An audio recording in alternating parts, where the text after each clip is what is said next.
Did you know that people make mistakes every day when going to get a lease doc loan from the bank?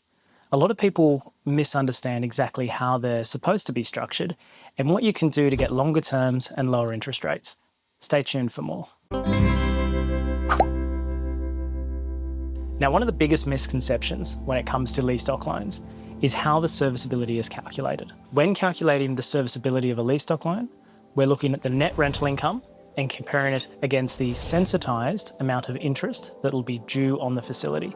And what I mean by that is if you borrow $1 million and the bank gives you that $1 million at 5%, they might sensitise the rate to 6% to make sure that in the event that rates were to increase, you could still afford the loan. That means that you need at least 60 grand per year to cover the mortgage repayment on the facility. Now, there is one more thing there, is the banks look at what's called an interest coverage ratio. And that means how many times does that $60,000 need to be covered? Now, that can range anywhere from 1.25 with one of the lowest lenders, all the way up to 1.5. Now, there are two different types of servicing for lease doc loans. There's the ICR servicing, which I just discussed, where we're looking at the net rental income and how that covers the interest on the facility with the sensitised interest rate. In that example, that was 1%, 5 to 6. But there is also something called DSCR, debt service coverage ratio.